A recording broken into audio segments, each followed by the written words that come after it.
So a couple of really important things to understand about leaky gut.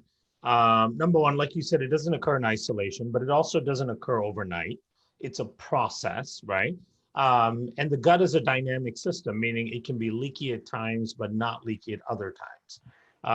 And there's a degree of leakiness as well, right? So you can have profoundly damaged gut lining and barrier structures in a certain amount of your gut and have the rest of it still functioning like normal. So that is part of the progression of leaky gut. It's not at all unusual to have younger people having measurable leaky gut, but not really knowing and realizing it, right? Because the proportion of their gut being leaky is small. One of the analogies I can think of is like, let's say you had eczema, but your eczema was really a teeny tiny patch on and a non-exposed part of your body, right? So let's say somewhere on like your lower back or somewhere that would be covered most of the time, you wouldn't necessarily pay attention to it.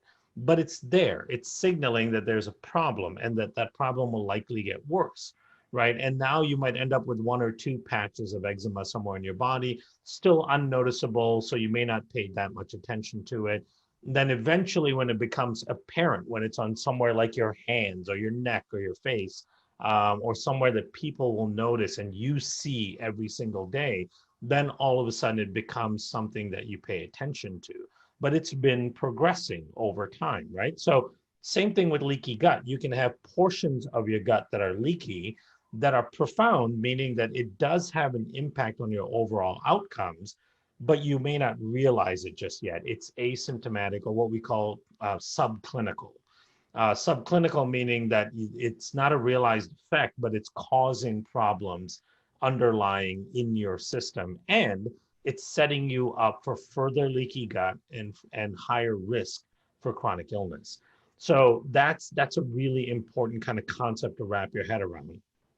I would estimate, and this is based on studies that are available and based on our own studies that we've done, that at least 80% of adult Americans have a pretty significant degree of leaky gut, right? The CDC shows that 60% of American adults have at least one chronic illness, right? At least one. 40% have multiple chronic illnesses.